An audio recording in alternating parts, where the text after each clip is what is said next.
but they can't take that patriot out of your blood, out of your blood.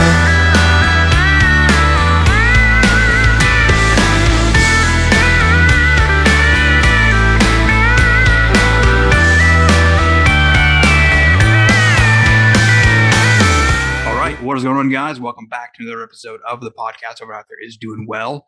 Before we get started, I want to let you guys know some big news over on YouTube. I finally am able to post political stuff, controversial stuff over on YouTube. They remove my guideline strike over my bigger channel, and so it's going to be huge for this podcast again. I'll be able to post videos. So what I'm doing is I'm posting clips on that bigger channel, and then I'm leaving the full episodes. If you want to watch the full episode, it'll be on a separate channel, kind of like with Steven Crowder. You have the Crowder bits, or you have the Steven Crowder. So I know it's kind of confusing, but I'm trying to change things up. I know people don't really have a lot of time. There's so many podcasts out there, and there's not a lot of people that have an hour or 2 hours to listen to a podcast. So you can head over there and watch it in segments. But if you're listening, the fastest way to get the podcast is by audio, because it takes so much time to render the video and things like that. But it'll be up on audio platforms for now on by early afternoon on Wednesday. And then it'll be on video on YouTube, and then clips and things like that by Wednesday night, Thursday morning time frame. So, this episode was like an hour and a half. So there's going to be a lot of clips that will come out of this. And so I answered some of you guys' questions over on Instagram. So if you want to ask a question for next week, you can comment the question down below, or you can ask me over on Instagram at the Redneck Patriot or Okie Patriot 76. I always do like a question sticker, but I really am trying to, I like podcasts that like do questions from the audience. I think that's pretty cool. So I'm going to start doing that as well. And so if you want to support the podcast, something free that you can do is head over to iTunes. Even if you watch the show, head over to iTunes and rate the podcast, or follow me on Spotify, wherever you get podcasts. Hit subscribe. That's something free you can do. But if you want to donate or anything like that, get something from the store, merchandise, you can head over to okiepatriot76.com. That is my official apparel company. If you want to support the podcast, but it's not required, share the podcast, just anything free you can do. I really do appreciate it. I really, really do. And so, like I said, we have Luke on the show today. We talk about the vaccine passport situation, the Joe Rogan. We get into a whole bunch of stuff. So here it is.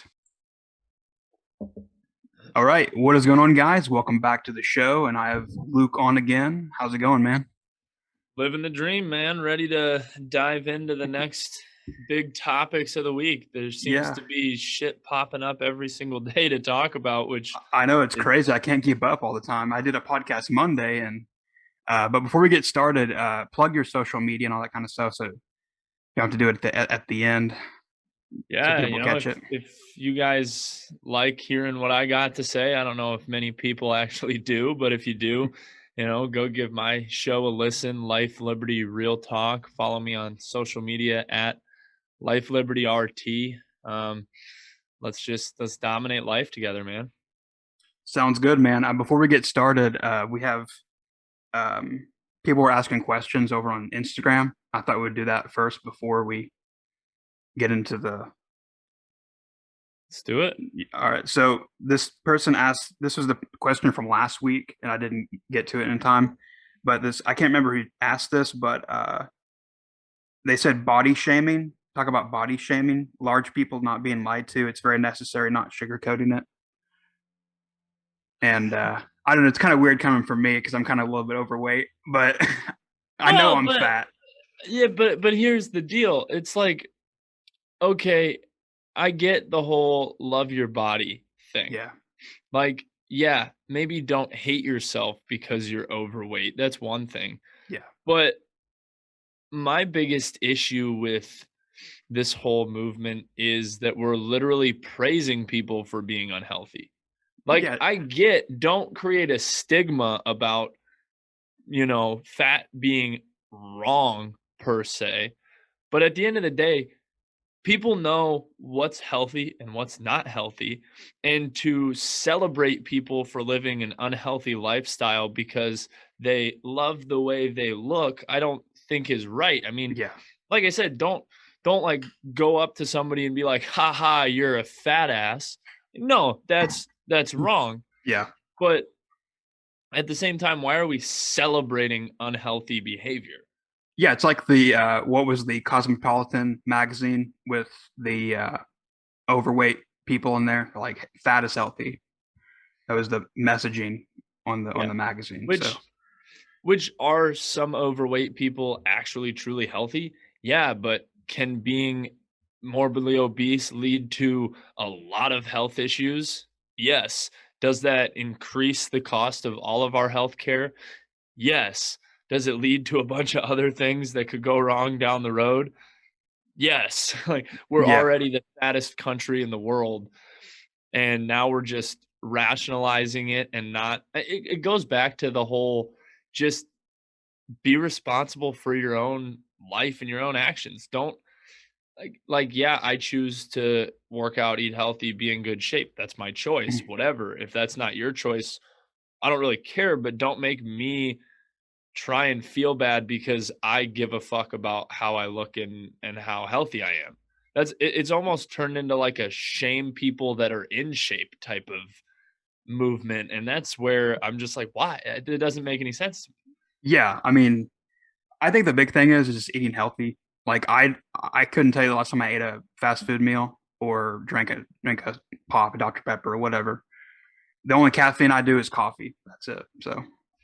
There you go. At So the end of the day, like, some people truly can't control their weight due to different issues like thyroid or whatever like that. yeah, That I get, but yeah. I know if you're somebody like that. gonna It's bad. yeah, but if you're gonna tell me I have to praise you because you sit on the couch, eat McDonald's and Twinkies all day and haven't had a salad in 20 years, then I have an issue with that. Yeah. Yeah, and also Austin over on Instagram said COVID vaccine killing people and COVID being real. Yet, have you flown yet? I have not flown on an airplane yet. Have you flown since the COVID stuff? I have not, but I'm getting on a plane on Saturday, so not looking forward to having to wear a damn mask the whole time, but Yeah, we'll see how that goes. I know a lot of my friends have flown and they've said it's pretty normal other than just the whole, liberal mind control device you got to wear on your face. yeah, and this is going to tie into what we're talking about with the vaccine passports later on in the show. It's going to be a big problem. Um, Sammy said, will the election or the stolen election ever be come to light? Thoughts on Trump 2024 run? I mean, I think I had that in the notes somewhere talking about that, but I mean, I don't know how you feel about Trump again. I mean, he's definitely going to run, but I don't know. I mean, I go back and forth on this right now. Would I love to see another Trump presidency? Yes. Did he do awesome things for our country? mm, Yes. But at the same time, the amount of pushback that I know he would receive just simply because the media rhetoric has been just, hey, you have to hate Trump because it's what we do now yeah, thing. I feel like somebody with his set of principles and values from a policy standpoint would be better suited because there might not be that pushback. I'm talking like maybe a Candace Owens or DeSantis or somebody like that who could still push the policy agenda, still be tough enough to step up. But at the end of the day, I mean, with the way the left is going right now, I'm pretty sure anybody with those type of ideologies is probably going to face heavy scrutiny in office. So no, I definitely mm, wouldn't mind seeing a Trump presidency in 2024. Like, he did some amazing things for our country. We've had some of the most prosperous 4 years in our history. And in the face of all of the pushback, he still continued to get shit done. And I don't think any other person in that position would have been as strong and would have been able to step up to the plate like that with everything against him. Yeah. I wouldn't mind a seat either. I would just also like to see somebody like Ted Cruz or Ron DeSantis. I think when Ted Cruz grew a beard, he turned into like an absolute savage. Yeah, like before it was kind of. I mean, like I voted for Ted Cruz in 2016 before Trump in November, but I caucused for Scott Walker back in that election. Oh yeah, I really liked him with all the stuff he did in Wisconsin. I liked that he didn't have a college degree. He was just kind of a, self-made man. But I didn't love Cruz back then, and now I'm a huge Ted Cruz guy. So I think it's the beard. I think he just turned into an absolute savage when he grew the beard. Yeah, I mean, my thing is like I like Trump and everything, but he's not really like as a conservative as I would like him to be. So I think maybe someone like Ted Cruz or even Mike Pence is thinking about running. I would actually vote for them because I don't know. My views on Mike Pence shifted quite a bit. Yeah, like a lot of conservatives don't. But it wasn't even that he didn't support Trump. That I would have been fine with, because honestly, at that point, it was kind of political suicide to jump out and be a part of the Trump camp. But the fact that he pushed for the impeachment being okay and right, even now that we know that a lot of that stuff that he was impeached because of was actually inherently not his fault and false, it just kind of showed me that he is a part of the problem. And yeah, like he's definitely like, establishment. And that's I don't think I could ever bring myself ever again to support any on either side of the aisle an establishment type politician, just because Trump, if there's one thing that Trump did in his 4 years as president, he opened the curtains to the corruption on both sides of our government and just the amount of things that go on behind closed doors. And that's, I hope that people have seen that and are seeing it more and more every day and can actually use their vote to vote for somebody who's going to truly care about them as people, not just the statistics of how many votes they get on a ballot. But I don't know. I don't know if I would love to see Mike Pence run just because of that, because he kind of proved he was a part of the establishment. And that's kind of what I'm going to vote to get away from. Yeah, like Mike Pence is probably the last resort for me. Probably the last person I'd vote for. I would much rather have him from a policy standpoint than any liberal on the ticket. But I mean, the article I was reading this morning, it was basically saying that Mike Pence has a lot of support, or not a lot, but he could possibly win because he has some support for being anti-Trump, kind of, from the left. Yeah, but the only problem, he shot himself in the foot with that, because the Trump camp is so large that he would. And if you go against Trump on anything, then you're just automatically thrown out. Honestly, if an anti-Trump Republican runs in 2024, we might see either the lowest voter turnout in a long time or the highest third-party vote in a long time, which would automatically mean that the election goes to the left. But I just don't think that a lot of, you have a lot of these hardcore Trump people that, and don't get me wrong, I like the guy. I think he did a good job, but I'm not a hardcore Trump or nothing type person. But you have a lot of those people who would either not vote, which would be dangerous, or vote third party. And it would just, I think, take votes away from the Republican ticket. Yeah, I mean, that's the thing of like with this election fraud stuff, a lot of people are like, what's the point of voting if it's not going to count? Yeah, and it's not even, if it came out that Trump won fair and square, I think we talked about this a couple weeks ago, I'd be fine with it. But the whole fact that it almost seemed like they were covering everything up, that's where the integrity piece comes into play, because if you simply don't know that your vote's going to count in whatever state, I mean, we had virtually no issues in Iowa, but in all those other states like Georgia, Pennsylvania, New Mexico, Arizona, Michigan, Wisconsin, down the line, like those people are gonna think that their vote potentially means less, and that it could not count, and we could see a lower voter turnout in 2022. So hopefully that's not the case. But Yeah.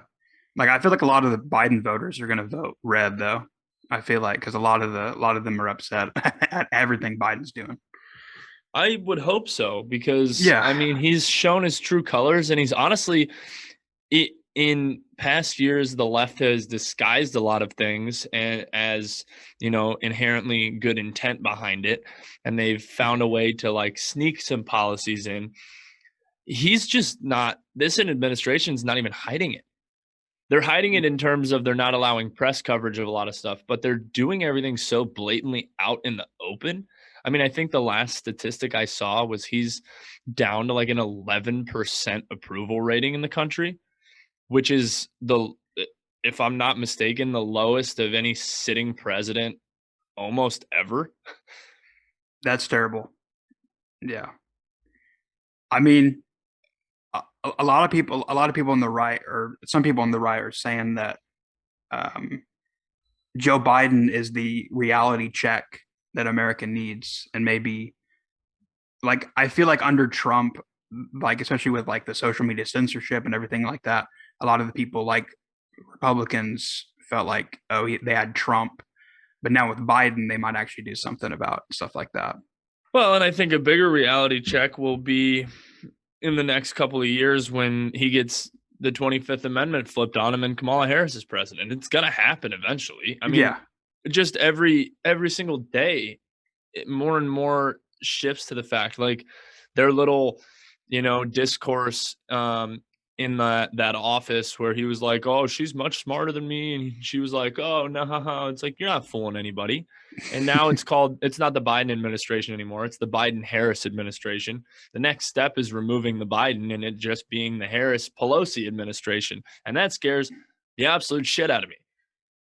Yeah, that's really terrifying. I guess I know we're getting off topic. Do you want to start with the voting or the vaccine passports, or talk about the Q thing? Or Hey, we can go wherever you want, man. You toss me a topic and I'll knock it out of the park. Okay, well, I just thought since it was the QAnon thing, we can get that out of the way, and then we can get into vaccine passports. But yeah, let's talk about our good friend Mike Lindell. Yeah, Mike Lindell.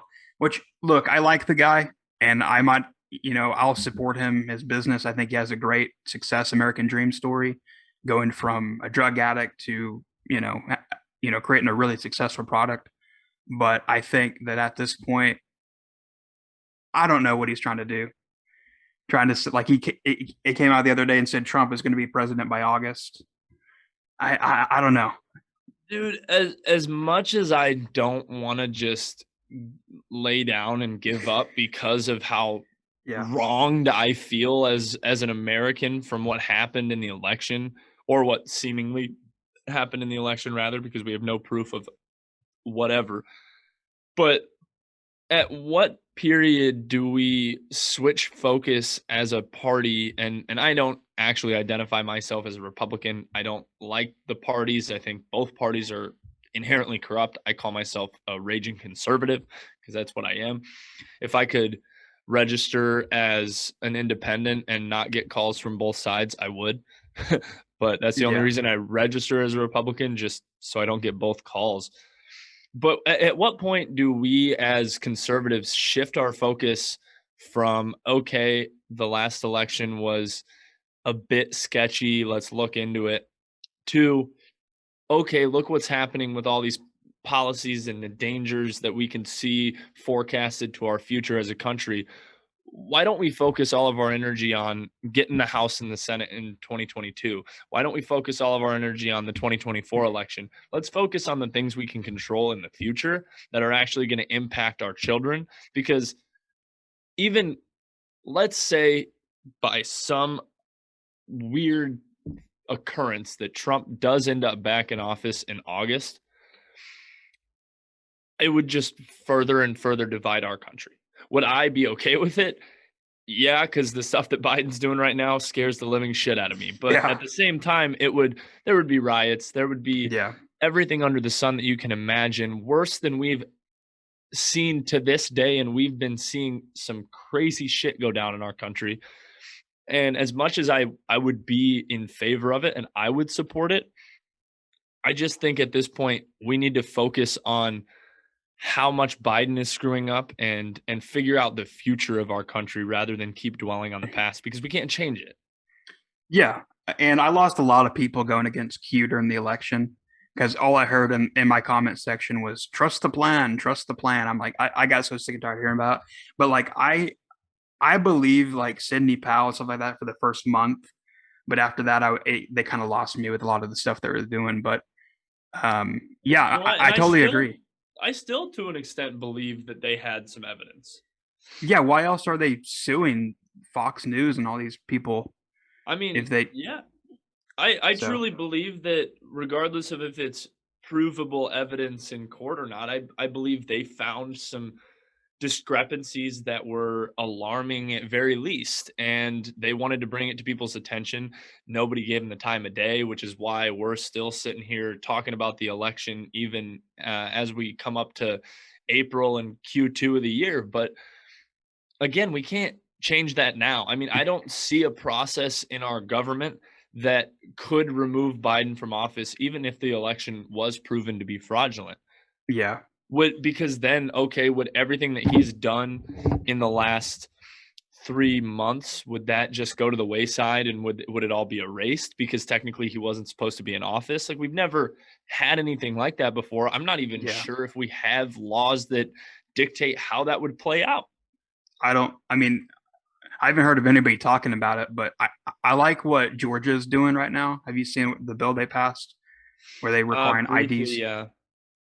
Well, they are requiring IDs to vote by mail, and you have to get an ID. A lot of people are saying it's racist and Jim Crow. Like, Biden came out against it, and a lot of these companies in Atlanta are pulling out, like Coca-Cola and like the Masters and like the sports teams. They're wanting to pull out because unless they reverse the bill. Oh, the Masters is pulling out of Georgia. Well, they're trying to get them out. They're trying to take the Masters out of Augusta, the place it's been forever. If that happens, they're going to have this many viewers because you know what their predominant viewership is? Conservative white old dudes. That's the viewership of the Masters. They're not going to get any viewership whatsoever. It's going to be like the NFL. Yeah. It's just going to tank. My thing is with golf, it's just like background noise just to have the TV on when I'm doing something else, you know? The only time I religiously watch golf is from like April 3rd to April 8th. Or no, April 8th to April 12th, whenever the Masters is. That's about the only time I ever watch golf. I love golf. I play all the time. But even somebody who literally goes out and probably plays 2-3 times a week when it's warm out, I still don't enjoy watching it. Yeah. And I don't understand this whole thing. And this is a perfect segue into the vaccine passports. But like with the voting ID, I don't understand how it's racist for the voting ID, but then we have the vaccine passports and that's okay. And so the funniest thing, I actually saw this, I can't remember what state it was, but it was a blue state and they were requiring ID to get vaccinated. Really? For proof that you qualified for the vaccination. Mm-hmm. But yet they're not okay with voter ID. So something that we're trying to mass push to everyone, they're requiring an ID for. But then something that is already readily available to everyone, we're not requiring an ID for. I don't understand. Yeah, I mean, you have to verify if you get a vaccine, but you don't have to verify if you live in the country or live in that state to be able to vote.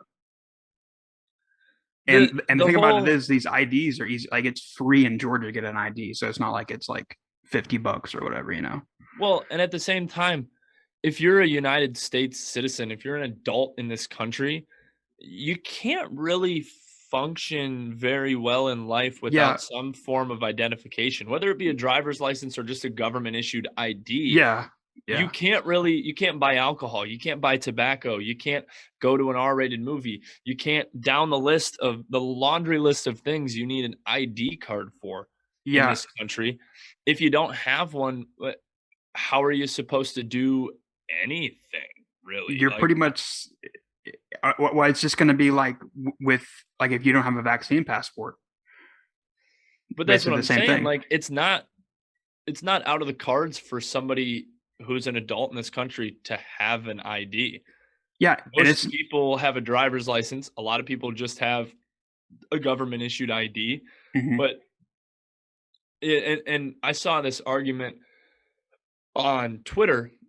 I was just scrolling through, and it was a huge Twitter battle about the voter ID. And this woman was saying that her son is special needs, and they have tried going to the DMV and getting him an identification, but he has a bunch of triggers in space and all this stuff, and he can't sit still in there for a long time. And every time they've gone, they've had to leave, and he hasn't been able to get an ID and all this stuff. And the sad reality is, like, okay, but if there's somebody who, can't even function in a DMV waiting room, like, so you're just gonna like tell him who to vote for then, probably, and then it's just gonna be an extension of your vote. That person with special needs is probably not going to be capable of doing the research necessary to form a solid opinion on who they want to vote for. That's not saying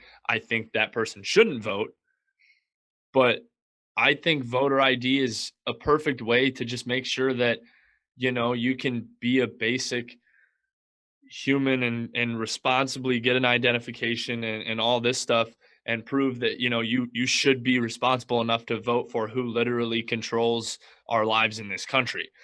Yeah, absolutely. And it's not that very many people in Georgia that doesn't have an ID. According to CNN, they said 200,000 people in Georgia out of 19 million or whatever don't have an ID. So it's not really that big of a problem. They could go and get an ID if they really wanted to. And a little off topic, but the people that are pushing back on voter ID are heavily pro-government involvement in things. But then one of the biggest issues I've heard raised about voter ID is it's hard to get an ID, which is, it's not hard, it's just really annoying. But who runs the places that you have to go and get an ID? The government. Who fucks everything up every time they put their tentacles into something and try and run it? The government. But yet we want more things run by the government, but we want no voter ID so that we don't have to go to the government and get one to vote for more government to fuck things up to where we can't go and get. It's a whole loop of hypocrisy every single time. And the voting passports is the same thing. I love DeSantis's stance on this. There's a quote from him in a press conference, and he said, it's completely unacceptable for either the government or private sector to impose upon you the requirement that you show proof of vaccine to just simply participate in normal society. The South Dakota governor, who's awesome, Kristi Noem, she slammed the Biden administration for, I think her quote said, it was one of the most un-American ideas in our nation's history. The International Air Transport Association, they are testing a COVID passport called the Travel Pass, and it'll check the COVID requirements for your destination and just give you, insights on where you're going, what you need to bring, and all that stuff. But they even came out and said they don't support mandatory vaccine requirements for air travel. They're just doing this so that people have a tool that they can go to see, like, okay, I'm flying to Mexico. What do I need to do? I need to test negative? Do I need to have the vaccine? Do I need to wherever they're going? They even came out and said, we do not agree with a mandatory vaccine. And they're trying to spin this as like, oh, it's for air travel, sports, and concerts. Yeah, because they know if they do that, they're going to lose a lot of people, like a lot of customers. But the government's trying to spin this COVID passport like, oh, it's for getting on a plane and going to a football game and going to a concert. But No, it's for that's like not, restaurants and it's businesses. not going to be the reality. The reality of this is going to be, you're going to have to show it when you're going to a grocery store, when you're going into a restaurant, when you're going into a retail shop, when you're going into the movies. You're going to have to show it everywhere. And everyone's just going to have to, show their health papers when they're walking around. You get pulled over and the cop will ask you, oh, do you have your COVID passport? Let me see your vaccine before I arrest you. It's like, this is getting so dangerous, and people just being complicit and just willing to say, oh yeah, control me. That's the scariest part, is the mindset of this country is going so downhill where we're willing to just blindly follow anything that the government says. And that's, I think, where there's a misunderstanding between the right and the left, is we're not against the vaccine on the right. We don't think COVID's fake, but it's been so politicized to a level where we truly inherently don't know what's real and what's not. That's the Yeah. scariest part. Yeah. And I read like these businesses, like for example, in New York, they're doing the passport like Friday. They're requiring the passport on Yeah. Friday for all businesses. And they said if the business requires the passport, they can open at full capacity. But if they don't, they have to do COVID restrictions. So of course they're gonna have the passport. So Well, and another thing is, vaccines aren't just readily available right now either. We're probably 2 yeah. months behind getting them out to anybody who wants them. In some states, they're still restricting them to seniors and people with underlying health conditions. You have to qualify to get the vaccine. So, Yeah. me as a almost 23-year-old healthy individual, I wouldn't qualify in my state for a vaccine unless they had extras just kind of laying around. My sister ended up getting on a list and getting one. My Yeah. parents both got them because they are in their 50s, but I wouldn't probably qualify for a long period of time because I'd be at the bottom of the list. Yeah. So then, okay, let's say I live in New York and I can't just go out, and I don't know how they're restricting vaccines or whatever, but if I'm healthy and I am like 80 millionth in line to get a vaccine, do I just have to not go into those stores until I can get it? Like what is that going to look like? Yeah. I mean, even out here, my mom got a vaccine a couple weeks ago, and she was like one of 300 on the list, and I'm out in the middle of nowhere. So I mean, so, That's but the thing. Until anybody can just walk in and get one whenever, yeah. I definitely don't think we should make this step. I'm against it even when that happens. I think it should be your choice whether you feel the need to get the vaccine or not. But even if we do go down this route, I think we're pushing for it too quickly.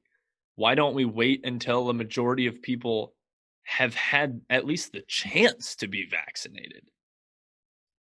Yeah, I mean, and it's not even FDA approved. It's FDA approved for emergency use. So, I mean, I I, definitely, I mean, with anything like this, I mean, yeah, even, you see a commercial for a drug that helps diabetes or, down the line, whatever. You see drug commercials all the time. And at the end, it's like, oh, it may cause diarrhea, blah, blah, blah, blah, blah, and even death. Like, even in the FDA approved substances that we consume, there are health risks. But with this, we don't know yet what the long term effects are. I mean, there have been really weird cases, and maybe we just see them more often because this is such a hot button issue right now and we're focusing on it. Like maybe mhm. the flu shot has some weird things going on with it too. And we just, because so many people get it, we just don't focus on it as much. But I've seen some concerning things, in my risk versus reward ratio on get the vaccine and risk one of these rare conditions to form, or just brave COVID because it's a 99.8% survival rate. Mhm. My risk versus reward isn't there yet. I Yeah, Yeah, I mean, it's like that guy I posted yesterday, I think in Virginia. He had Oh, like got the like Johnson and Johnson. yeah, which I think he had like a allergic reaction to it. I mean, pretty rare, but it's pretty scary at the same time. So I know I just found this out last night, but I know a family who their parents both got COVID and they had their vaccine scheduled. They ended up getting COVID on like a Tuesday, but they didn't know it yet. They went in to get their vaccine. They already had COVID when they got vaccinated. And then the dad ended up passing away. I don't know No, if that's it's terrible. because he already had COVID and then they injected him with the vaccine and their form of the virus that's in the vaccine to help your antibodies produce It was like an ended up overload, probably. ended up Like, reacting with yeah, it, but I don't know. But that just shows you again, like there's another. I don't know if he died from the vaccine. It was considered a COVID death, yeah. but he had COVID. His wife was fine. She ended up getting really, really sick after she got the vaccine, but he ended up passing away. I just don't. We don't know any of these things. There are so many scenarios that could play out, and you can't force an entire nation to get something injected into them that hasn't been truly tested yet. Yeah, and I even saw, I can't remember where it was. It was a TikTok video, but they were reading a Facebook post, but it was some gym and they said that if you have not been vaccinated, You get yeah. a free month. No, like if you haven't Oh, haven't been vaccinated, don't come here because we don't our insurance policy doesn't protect against oh, okay. like we don't know what's in the vaccine. And so There our was insurance, yeah. so there was another one. Yeah, Um, you Ian Smith. remember, yeah, you remember the gym owner who in California who's been open this whole time and has been faced with like $500,000 of fines that he's not going to pay and he's going to fight in court. Oh, is it somebody else besides Ian Smith? Because I don't remember his name. It might be Ian Smith. But this guy came out the other day, and you know how Krispy Kreme's giving a free donut for people that have been vaccinated? yeah. He's giving a free month of his gym membership to people who aren't vaccinated Dude, that's funny, dude. just to be a troll, which I mean that's gonna there's gonna be pushback, but But I then think it's funny. I also saw that Krispy Kreme is on Mondays. They're doing like if you haven't got vaccinated, you get a free coffee and a donut, which it's kind of like they're playing both sides. But I don't know. Well, I need to go to a Krispy Kreme on a Monday then. Or it was either Krispy Kreme or Dunkin' Donuts. Maybe they were trying to compete with them. I don't know. I can't remember. That's But funny. I thought that was interesting about the gym thing. Like they said, their insurance policy wouldn't cover the side effects from the vaccine, and that they don't know what's in the vaccine yet to Yeah. cover it until 2023 when it's fully FDA approved. Yeah, which I mean, that is a huge concern whether it turns out to be fine or not. Like we just truly don't know. I parallel it to back when we initially locked down the country. We had no idea what COVID was. We took the steps necessary in saying, okay, we need to lock down until we figure this out. Then, as more and more came out about it being a higher survival rate than we once thought, you know, a lot of states decided to open up and a lot of states haven't yet. But it's the same deal. We truly don't know what's going to happen. And I would hope to God that the Supreme Court shoots this down and deems it unconstitutional at a national level. I know that the Biden administration had said it'll be up to the states and local governments, which is nice. I know my city's definitely going to require it, which I'm going to have to find a way to get around not going into any businesses because I'm Yeah, not getting the vaccine. I'm not getting the passport.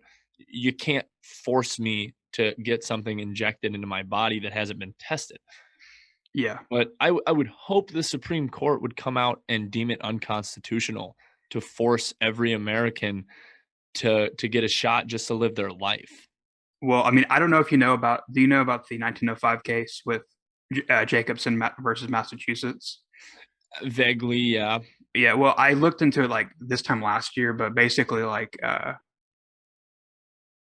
during the smallpox thing, he sued the state, and they ruled that like if the state requires it during a public health scare or whatever, like however they worded it, you have to get a vaccine if the state requires it. But they may, and my thing is like with all this technology, they don't probably have to do that. They just say get a vaccine passport. If you don't get one, you don't get to do all this, stuff in society. So, which again, like, yeah, smallpox was quite a bit worse than what we're facing right now. I mean, it's a different, deal, but it's kind of the same. The biggest thing is that it was perfect for the left. This whole rhetoric was perfect, and it's actually going to probably end up destroying our country in terms of it's going to give them power for years to come. And I don't see, honestly, I don't see a light at the end of the tunnel right now. Maybe in 2022 I will, if the House and the Senate go red. But they utilized this pandemic and this virus to create mass panic and mass fear so they could control us. And they're slowly just seeing what they can get away with more and more and more. Restrictions aren't going down, they're going up. Yeah, sure, the country is slowly opening up and we're seeing less lockdowns, but we're seeing more complacency among Americans to just blindly follow orders. The double masking. Okay, why did that all of a sudden come to play when we were actually going down in COVID cases and COVID deaths? Why all of a sudden is that important? Or, the whole, they're preaching if you've been vaccinated, you still have to wear a mask. Well, then what is the point of the vaccination? You should be immunized from the virus, and that should allow you the ability to not wear a mask. Like, okay, let's say I do get a vaccine passport and I go to a grocery store and they make me show it and I show it to them. I'm probably still going to have to wear a mask in that establishment. Yeah, I mean, I don't understand the what big incentives they have to offer from getting the vaccine. Apparently none. Nothing. If they said, I can't find any. If they didn't require it, but they said, hey, if you carry around this vaccine passport and you get the vaccine, then you don't have to wear a mask anywhere, I'd be like, shoot, I don't care about the health concerns. Shoot me up, because I don't want to wear a mask anywhere. But they're saying, no, you should get the vaccine, but you still have to follow all of the COVID protocol. Yeah. What's the point? I saw this thing posted by PBS, and they have this chart, and I'll put it up on the screen when I edit the podcast. But one of the things they say is if you've been, whether or not if you've been fully vaccinated or not vaccinated, you still have to wear a mask indoors. Then what's the point of getting vaccinated? And you still have, and you can't attend large gatherings or travel. Then what? I don't know. Is the point of getting vaccinated? It goes back to that Ted Cruz interview when he turned to the reporter and the reporter goes, it would make me more comfortable if you wore a mask. And he's like, well, you can leave. I've been immunized. That's the whole point of an immunization. I don't know. This whole thing every day has just got me up in arms. Like, I don't know what's going on. I can't comprehend it. I'm a very logical thinker, and everything that's coming out on a daily basis is a complete dichotomy, and it's just against each other. It's this two sides of the same coin every single time, and they're not following a systematic approach. They're just throwing shit out. Yeah, I think the craziest thing, like, what if they came out and said you need a vaccine passport to vote, but not a voter ID? You know what? The funny part is people would probably be like, yeah, I agree. Yeah. I mean, that's where it's headed, I feel like. I don't know if we talked about this in a previous episode that I've been on, but this whole past year has been oddly familiar to how Hitler took power in Nazi Germany. And I'm not saying that, conservatives are going to be put in concentration camps, but how did he get to power? He figured out an issue that he could push, and he created public support for his issue by putting fear into people once the people were complicit with just following orders, and they actually did all of his dirty work, and they started realizing, oh yeah, we have to be boots on the ground, and we have to ridicule the Jewish individuals because our government is telling us that they're inherently evil. Then after they got public support on the issue, they started putting them in camps because people already hated them. They're doing the same thing with conservatives. It's create mass panic, control the media, preach all day long that conservatives are inherently bad with the hot button words like racist, misogynistic, homophobic, etc. And like I said, I'm not saying that the left is Hitler. I'm just saying there are parallels to the way he took power and kind of persuaded that country to go in the direction he wanted is very similar to the way the left is persuading everybody on the left to hate us conservatives for no other reason than the fact that we are conservative. It's scary. Yeah, I mean, not just like with political views, but with this COVID stuff, even in other countries. I think in New Zealand, in Australia, and maybe I don't know about Canada, but mainly in Australia and New Zealand, they're doing quarantine camps, or there was, where if you had COVID, they would ship you out to a camp or whatever. That's camp. Hey yeah. Kids, you want to go to summer camp? Let's all get COVID. We can go to COVID camp. Yeah, and then in Canada, they had a bunch of people arrested. Like that pastor that opened his church, they sent him off to jail, and they're like, oh, until you abide by our restrictions, because he didn't want to close down his church or whatever. So, ridiculous. Yeah, I mean, that's crazy. Another thing too with all this, it's like, if you're an illegal immigrant and you break into this country illegally, we're not gonna arrest you. You're not gonna have any penalties. But then if you don't wear a mask in public in some states, you'll face up to a year in jail and up to like a $10,000 fine. Yeah. Our priorities are just so skewed and so screwed up right now that it's so scary. Like, honestly, you have more freedom as an illegal immigrant in this country right now than you do as an American citizen that happens to just not want to wear a mask. But speaking of the vaccine, like, did you see that picture that I posted yesterday of like the in the church where like people were segregated, had to sit, and you still had to wear a mask in church? Like, that's the stupidest thing. Like if I had to wear a mask, I'm sitting wherever I want, you know? Yeah, I don't know. I actually just ran into my pastor the other day at Fuzzy's Tacos, and we were chatting, and I watch my church online still because you have to wear a mask in church, and I don't want to wear a mask in church, so I watch the online service. But we were just talking, and he was like, I truly hope that by the end of this summer, we can fully open, no masks, everything's fine. They ended up adding a third service to our church just because people want to go. And, I have actually been, my faith has taken a huge downturn during COVID just because I haven't been able to attend church. I haven't been able to be in the community with other believers and other followers as much as I was. And that's, partially on me, obviously, which I have to admit that I could have done more to progress that. But I want nothing more than to just go sit in church and worship with my fellow Christians in my community. And that's just, it's not the case. And it's sad to see that. And it's sad to see that churches have been actually like almost singled out during all this. Because even when everything else was opening back up, when the stores were opening up and all this stuff, for the longest time, churches were not able to open even with COVID restrictions. Yeah, but you can buy liquor though.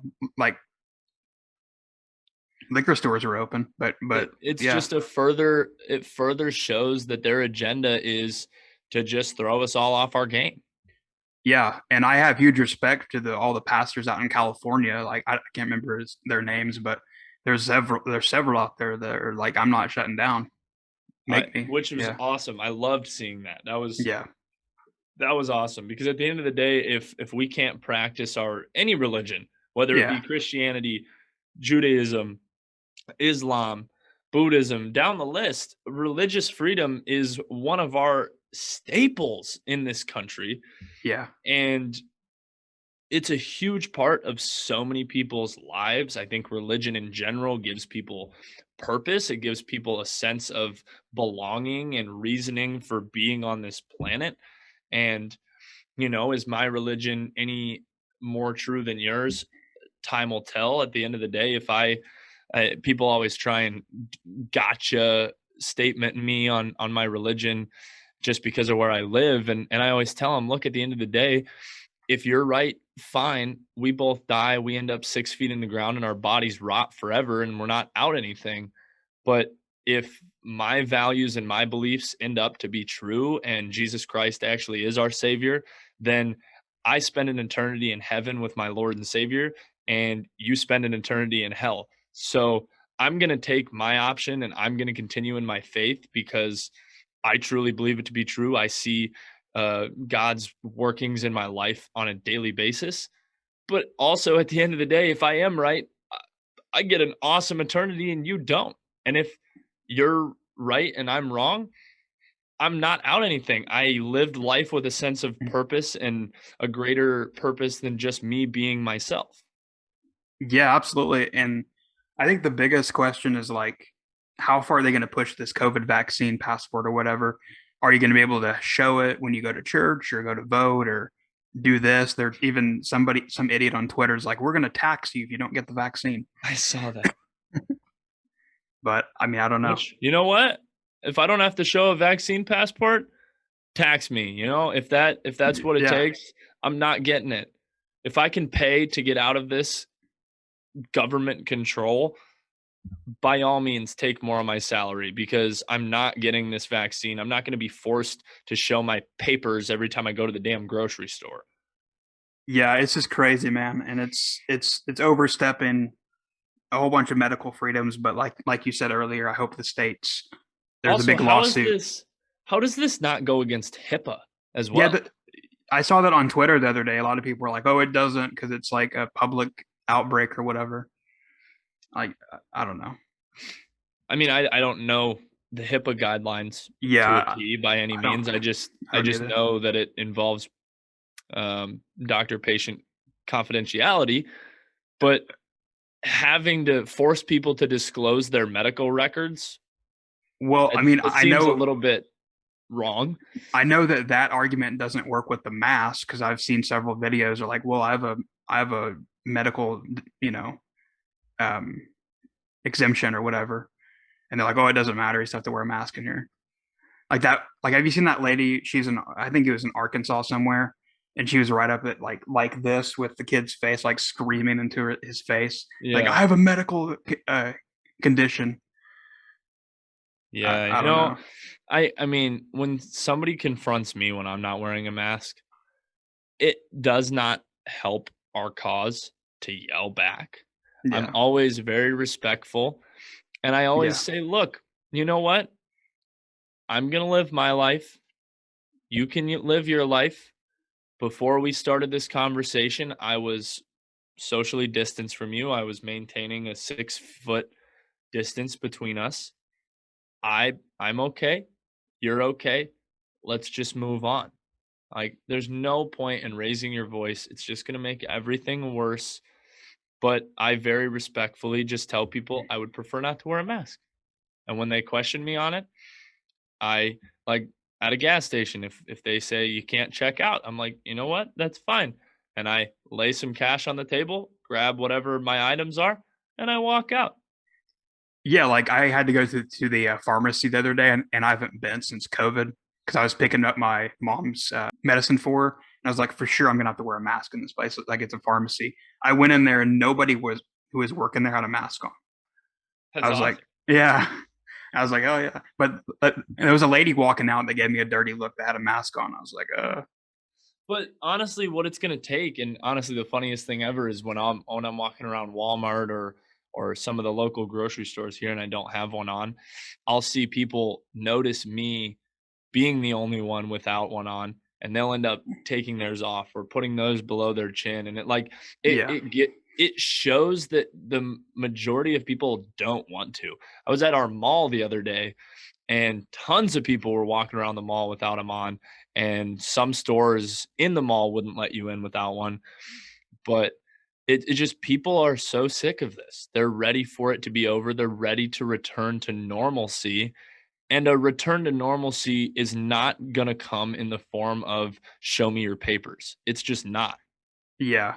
And it's kind of like really hypocritical on like the left's part. Like I don't know if you saw like the Grammys a couple months ago where they were in LA, and LA has a mask mandate, but nobody is wearing a mask. And all these TV shows that are being shot during COVID, they don't even abide by the rules. Like it's just really It I also don't know. cracks me up in sports Yeah.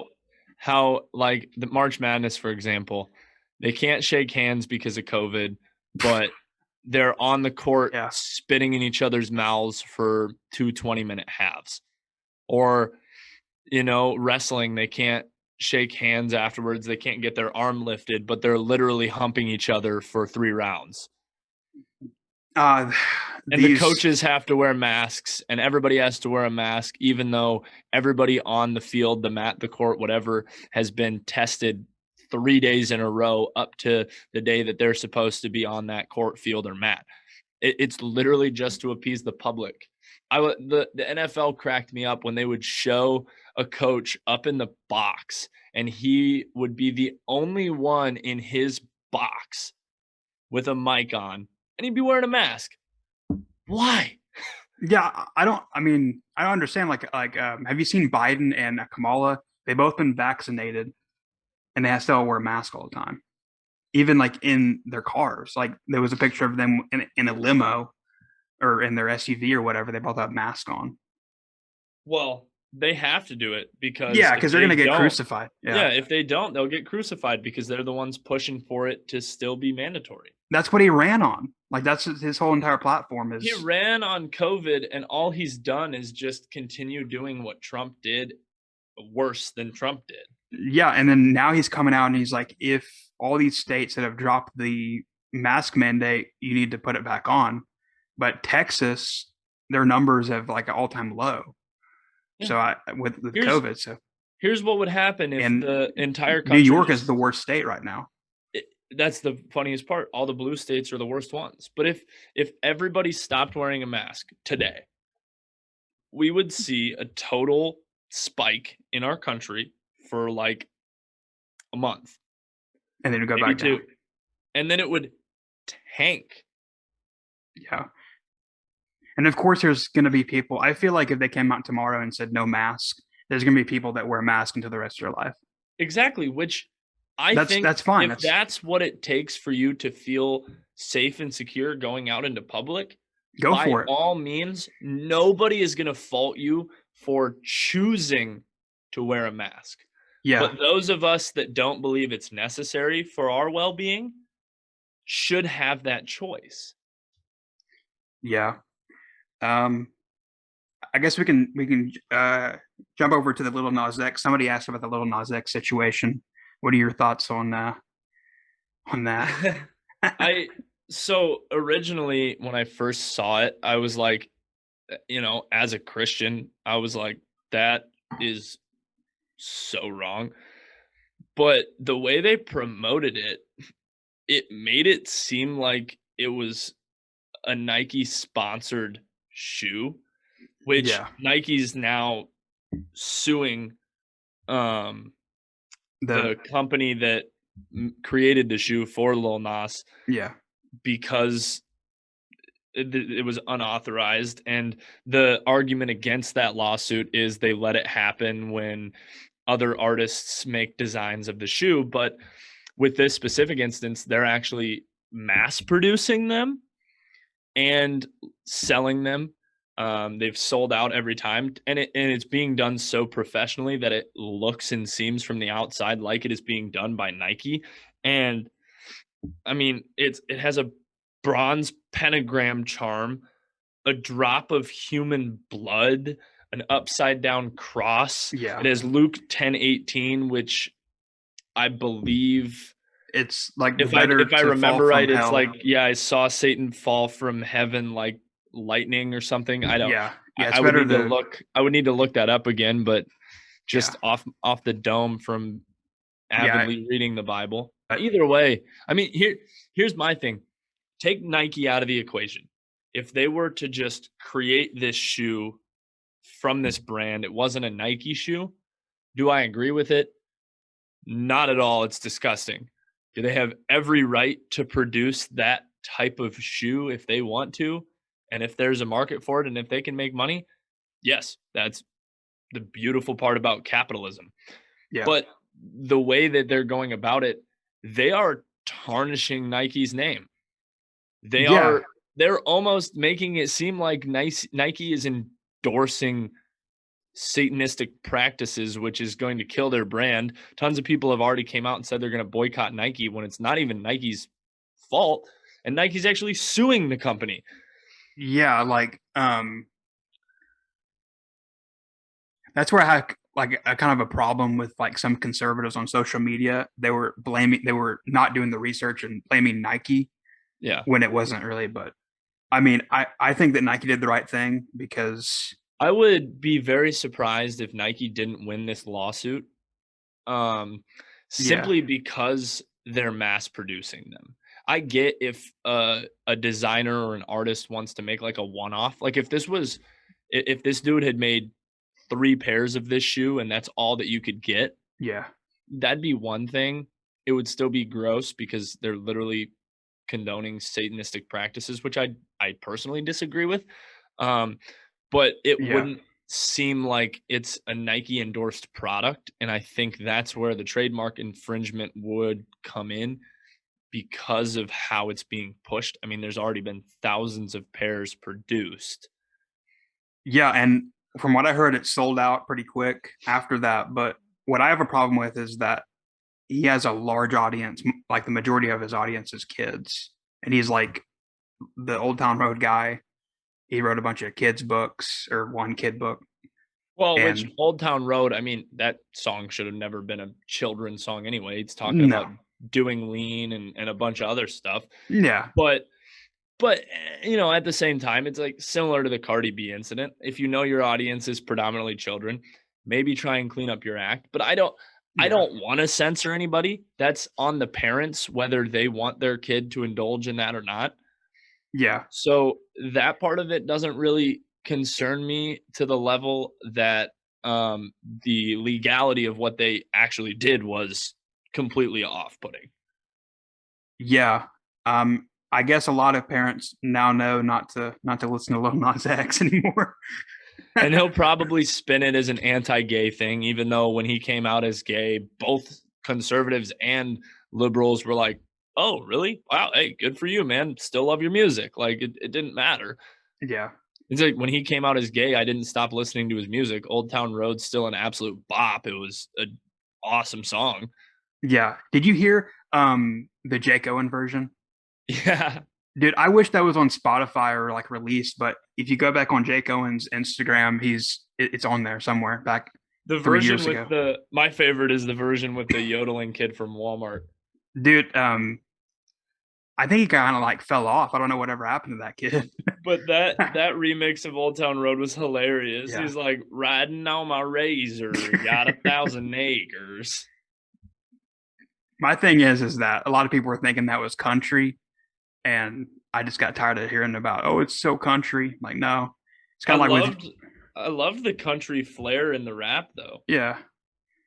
I mean, I guess Billy Ray Cyrus, did a, really good thing with that. I mean, he was really smart by doing that because it basically jump-started his career back. Yeah, he blew up his career from being a one-hit wonder with Achy Breaky Heart to living through his daughter, to then his daughter becoming a psycho bitch, to then him actually restarting his career. Like, good for him, man. Capitalize on that shit. That was awesome. Yeah. Speaking of Spotify, Joe Rogan recently came out. I don't know do you listen to the Joe Rogan podcast anymore? Or have you ever? Yeah, I do. I like his show. It's just so long. I don't. I fell asleep. I was trying to watch like the Alex Jones one or whatever. I still watch clips. Yeah. I watch a lot of clips of it, but I can't really bring myself. I don't have the time of day to just sit down and 3 watch hours. a 3-hour episode. Yeah. But I don't know. It usually takes me a couple Spotify, weeks. Yeah, no, I piece them out too. Yeah. But with the whole Spotify thing, like, I disagree with what they did initially, but I think they're handling it well now. So yeah, he came out and said that they did censor a lot of his previous episodes. Yeah. I mean, it's hard to pass up $100 million deal. Yeah, you know, as much as I would love to just go out and call Joe Rogan a sellout, he's not, because he's not letting them control him now. Yeah, some of his previous episodes were not able to go on, but like, for example, since he's been on Spotify and on contract with Spotify, he has had Alex Jones on again, and that episode aired on Spotify. So they're doing a good job at not controlling what he pushes now. Yeah. Which I think is for the best, because I would have been very upset at Joe Rogan if he allowed them to just completely control his narrative and his rhetoric.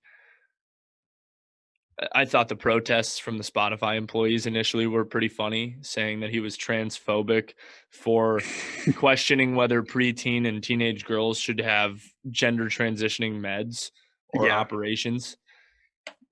Yeah, and I think there's like maybe, I want to say 20 or so episodes that are not on Spotify, maybe a little bit less, but which honestly, if I were Joe Rogan and they said, hey, you can't have these 20 episodes on Spotify, but we're going to give you $100 million, I'd be like, yeah. And he moved from California to Texas. That's a lot of money in Texas. I was like, I just put those on YouTube or my website. Yeah. People can still listen to them, and I'll cash in on the $100 million from Spotify. I would have done the same thing. I'm not going to lie to you. Yeah. I think the most annoying thing about his podcast is I have Spotify Premium, and there's still ads in the podcast and at the start of it. So, but speaking of censorship, YouTube is doing this thing where they're letting creators disable their dislikes and leave their likes up, which you can disable your likes and dislikes now, but a lot of people are saying that, are they doing this for the White House channel, because all the dislikes on Biden and Jen Psaki's videos, like, it's crazy. It just boils down to, like, look, if you can't take the fact that people are going to dislike your videos, why would you turn it off? Just don't post content if it's really if you're going to be butthurt about it. Because in my personal opinion, I don't really care if I have 10,000 dislikes, because that was 10,000 people that watched what I had to say. Yeah. I have this one video on YouTube. It got like 12,000 views or whatever, and it's like nuked with dislikes because I went against some. It was like the Ron DeSantis story where there was some speculation. He said, Biden, go F yourself.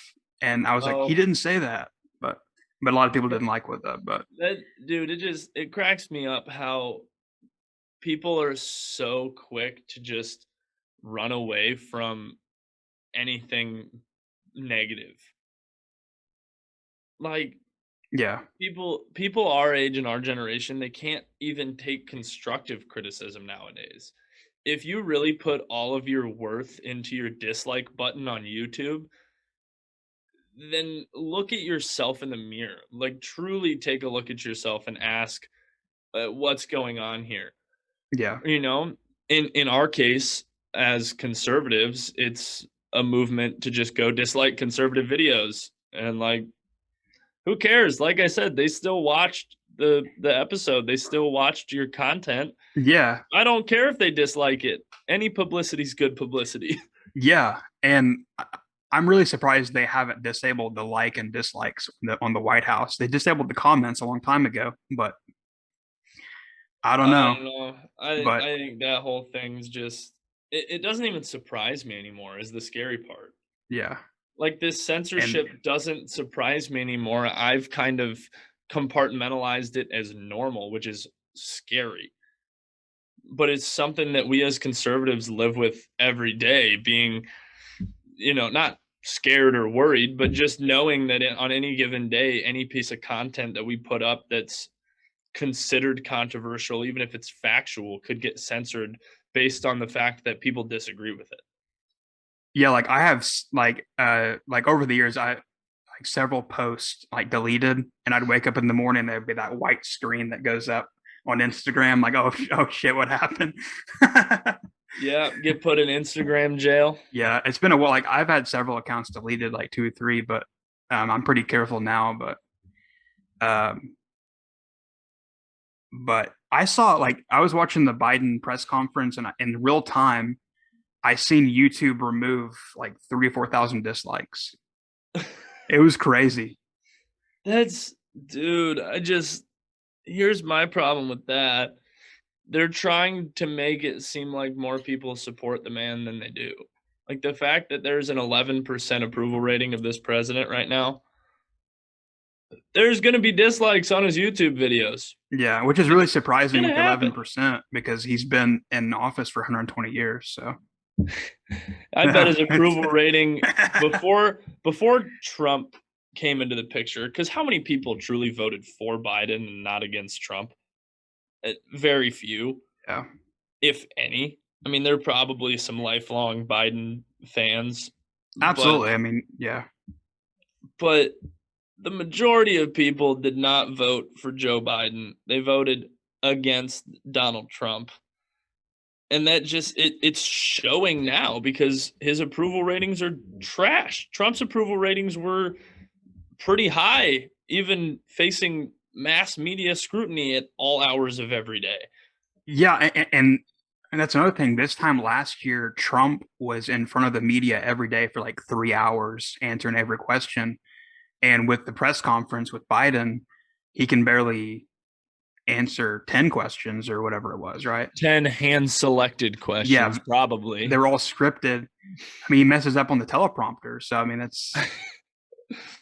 It's ridiculous, dude. Yeah. Our world is just turning upside down right now, and I don't even know how to fathom it. I truly don't. If there was something that I could go out and do, I would. But like, I live in one of the most liberal communities in the country. I'm not running for office here. I'd never win. Yeah. The statistical chance of me winning any office would be almost zero. Yeah.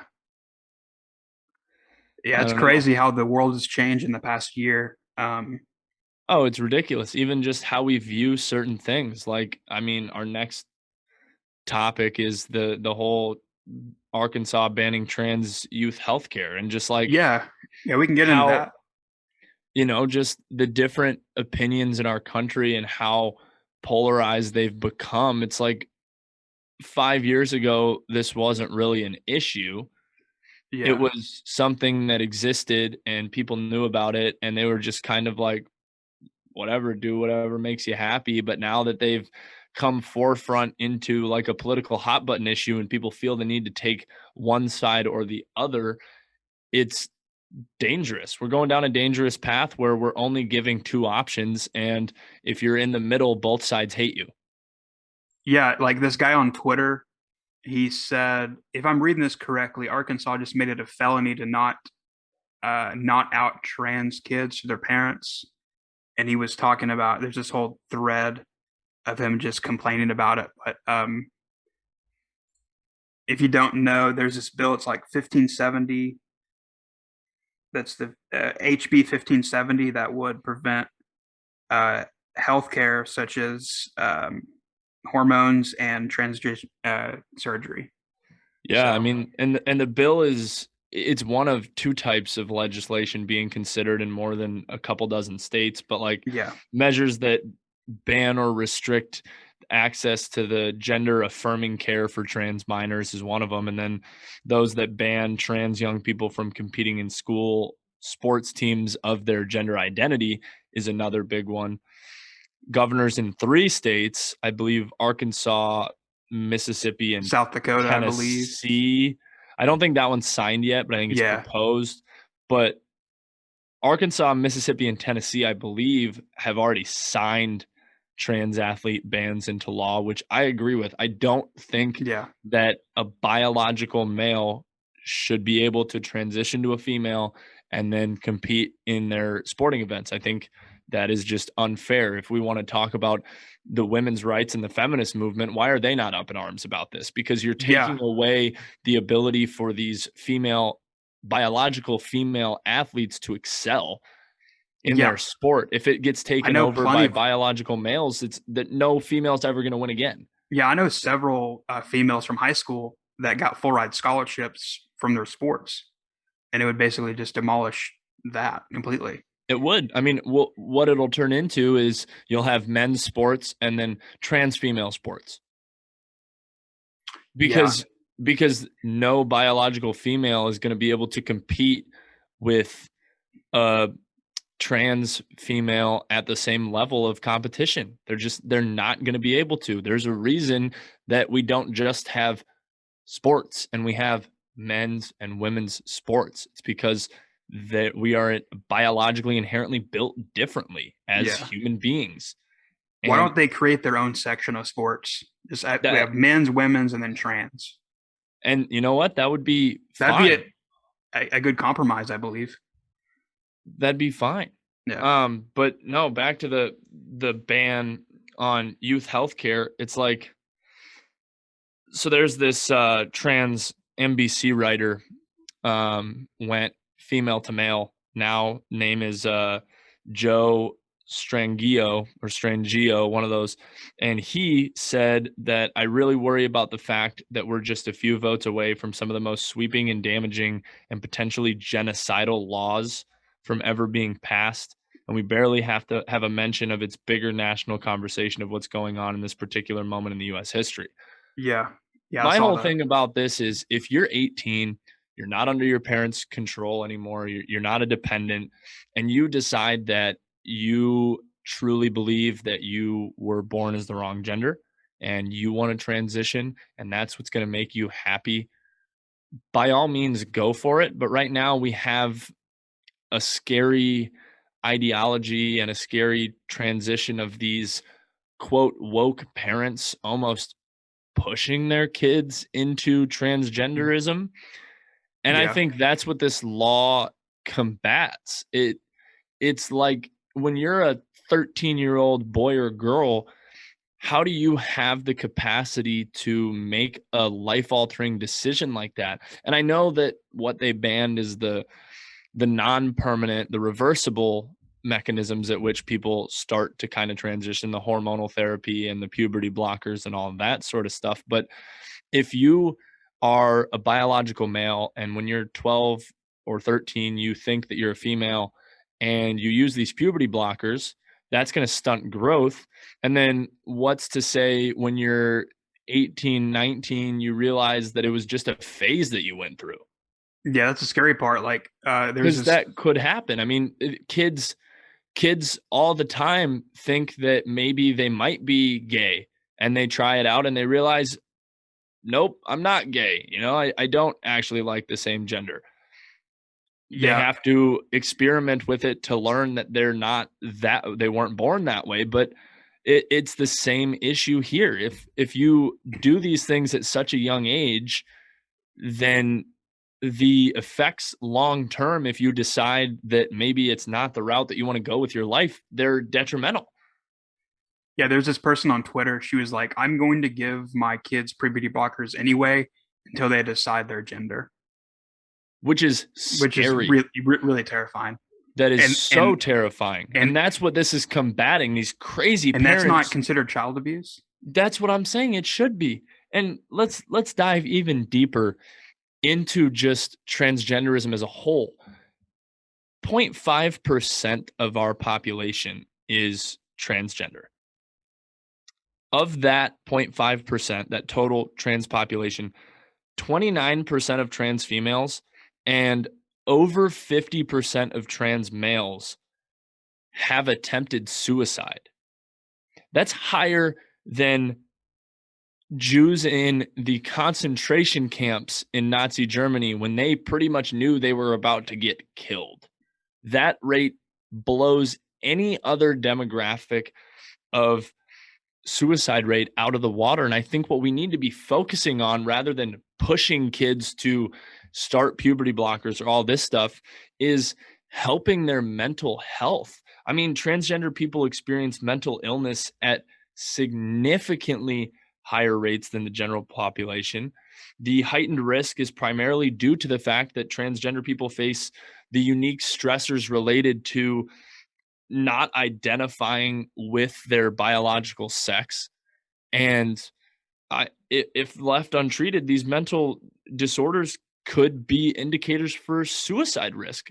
Those percentages that I stated, it doesn't matter whether they're accepted as who they want to be or not in their community. That really doesn't play a factor. It's a mental game of, when you're born in the skin that you don't think that you are, that should be treated as a mental illness, because you're constantly having a mental battle. And I don't mean mental illness like, oh, they're crazy.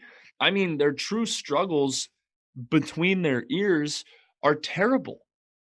And why aren't we, instead of pushing puberty blockers, why aren't we getting these kids help so they can compartmentalize and work through their mental battles that they're having with themselves? Why don't we focus on getting the suicide rate down for transgender individuals before we focus on pushing it on kids?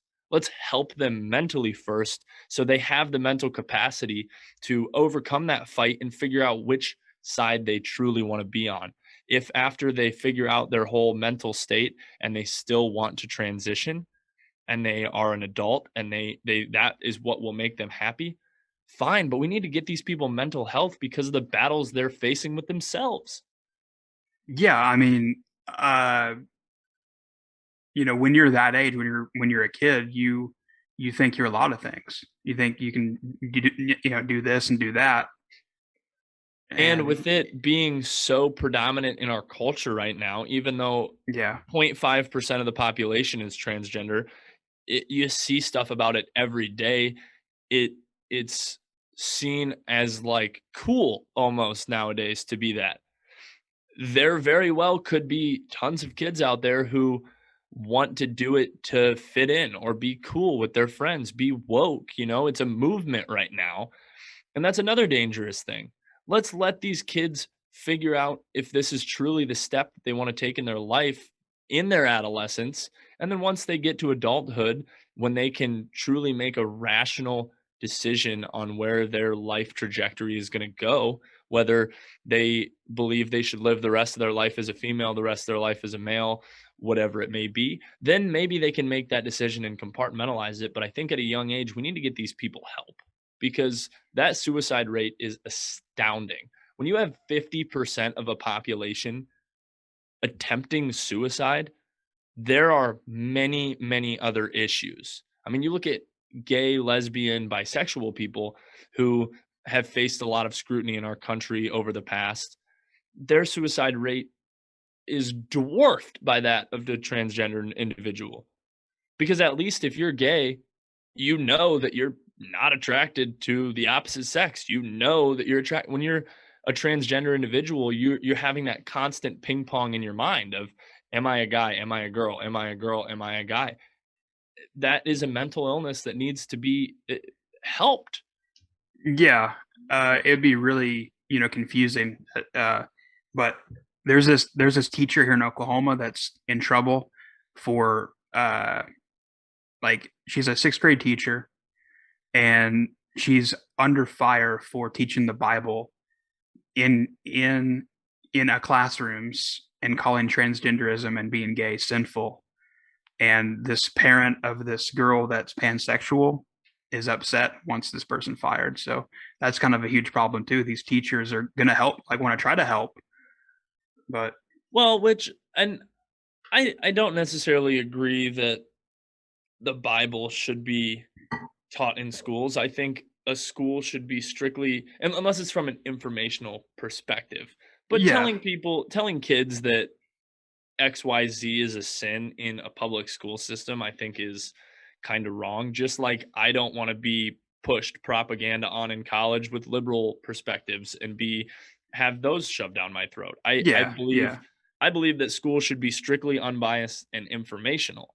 So that I do truly think is wrong. And as somebody who is a devout Christian and would love for more people to learn about the word and love more people to dive into Jesus and his teachings, part of me is like, oh, that's awesome. But I don't think it has a place in the school. We have separation of church and state for a reason.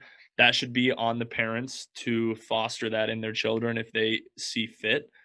But on the flip side, I don't think we should be preaching these other ideologies and shoving that down kids' throats either. Yeah, that's my thing is like they can teach, sex and transgenderism and all this kind of stuff at that age. Why not, have both sides of things or whatever. Yeah, but and I think there should be a unit on religion in every school. Yeah, and I think that you should be able to sign up for it or opt out of it or whatever, Yeah. But I also think you should be able to opt out of a lot of other different stuff that you can't. And that's the school system is going to be a mental fostering of liberal, idealized people and these woke kids coming out of high school and college just as a militia woke army to combat conservatism. I'm in college right now, and if I write a paper or give a talk or make a presentation that even has a sliver of even remotely right-leaning ideology in it, I get chastised on my grade. And I'm the type of person who I will never pander to anything that you want me to say if it's not my true belief. So I take the bad grade and that's that, whatever. But I know that my work is inherently better than the grade that they've given me. So it is becoming this issue of it. They're forcing these kids in college. I have tons of friends who say, I just write it the way that they want it just so I can get the grade. I don't actually believe it. Yeah, but what is that showing people as humans, that it's okay to just go against your belief system and your morals for somebody else? Yeah, and the thing about it is they're not going to get in trouble for discrimination because they're left leaning. Yeah, and so I graduate finally in December, and I have compiled over my 4.5 years in college, every time I perceive that I've been wrong due to my opinion, and every unfactual thing a professor has preached, trying to opinionate the class. I have an entire folder on my computer, and at the end, when I finally graduate, I'm going to send it to the office of the university, and I'm going to say, hey, I'm happy to talk with anybody about this, but I feel like in these instances, I have been discriminated against based on my opinions, and they're not going to look at it. But you know what? I'm going to present it to them just because it needs to keep coming to light. And more and more and more college kids are willing to just put their hands up and do what they're told for their grade, and they're not strong-willed enough because grades are perceived as so important nowadays to get a job later in life that they don't want to compromise their future, which I'm in a good place where I am a part of a company that I have ownership in, and we're growing and growing and growing. So I don't really even need to graduate college, but I'm going to. So I'm at the spot where I can just say, screw the grade. I'm not going to go against my morals, but a lot of people can't. And that's the scary part. Yeah. Because it might cost them a job in the future, and or their diploma. Yeah. Their hands are tied and they have to pander to it. And we're teaching people that no matter college should be about fostering your mind, getting a diverse opinion, being able to combat opinions with your own opinions, and having discourse. It should be about fostering imagination and innovation. And instead, what the path that we're going on is just complacency and following orders. And that's what they want. Yeah. And I don't know what the percentage is, but most of these people are on the left. I mean, whenever I went to college, most of them, maybe they didn't say it, but most of them were left leaning. And I mean, something that I've found in just being an open conservative on a very, very heavily left-leaning campus is there are a lot of closet conservatives that are afraid to speak their mind due to Yeah. backlash. And Yeah. people will come up to me and just say, like, I respect what you're doing. I respect that you're willing to be open about this. I'm scared shitless to do it, but keep doing what you're doing. Keep fighting. Like, we love to see it. I'll wear a Trump hat out to the bars and I'll get more people coming up to me saying, nice hat. I respect it. Awesome. I would never do that. Than I get people slandering me. It's probably 10-1, which gives me hope to an extent, but it's scary that we have all these people willing to just put their hands up and compromise their beliefs for the grade, which their hands are tied. They're forced to. They have to. Yeah. Like, I think it was like the English teacher in 2016. He was he moved here to Oklahoma from Chicago. So of course he was on the left leaning side. And he cried after the election because Hillary lost. And I think it was just really embarrassing. Like, it was really sad to watch. Like, he was crying because Trump won, and it was just bad. But and that's all part of just the media skewing people's opinions and saying that orange man bad, you know? And that's another scary part, is the fact that these people are getting so emotional, and they're true emotions. Like, it's not like they're just putting on a show saying orange man bad and crying because Hillary lost the election. They were truly convinced that this man is inherently the devil and he's evil and he's Hitler and all this stuff. That scares me more than just the fact that Joe Biden's the president now, is the fact that the media has the manipulative ability to control people's perceptions on different issues. That's the scariest part. Yeah, and even they write articles and they fact check things that are false, but they put fact check. Like they could say that Joe Biden went out there and said this on a Tuesday, and they put false because he said it on a Wednesday, but he really said that. But they have to put false over it because you know what I'm saying? Like, they fact check little weird things. Yeah. So it's just getting to the point where it is becoming harder and harder to have a conservative opinion. Yeah. And I think it'll only get harder. So those of us, those of you guys that are listening to this show, like, I'm assuming you're of a conservative leaning ideology. Just stay strong. Don't be afraid to stand up for what you believe in. At the end of the day, if you're going to get backlash simply because of your political ideology and you're going to lose friends over it, I know I've lost tons of friends in the last 5-6 years because of mine. Are those people really people that you want to surround yourself with in the first place?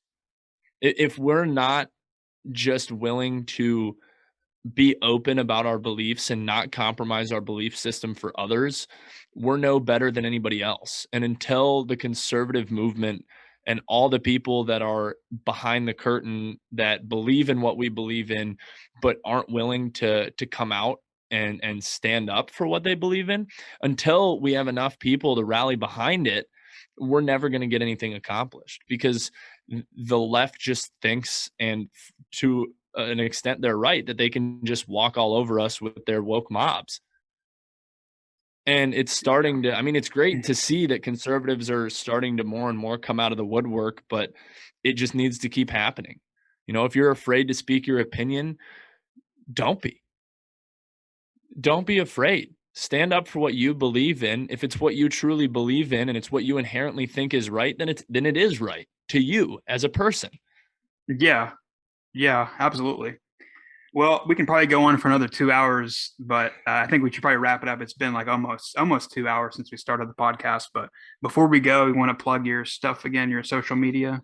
Yeah, follow me on Twitter, Instagram, at LifeLibertyRT. Check out my show, Life Liberty Real Talk. Love coming on the show, and hope absolutely. you have me back. Yeah, next Wednesday again, I guess. Let's do it, man. I'll become a reoccurring guest. I'm down. Hell yeah, man. I appreciate your time, man. I know it's a little bit long, but I appreciate it.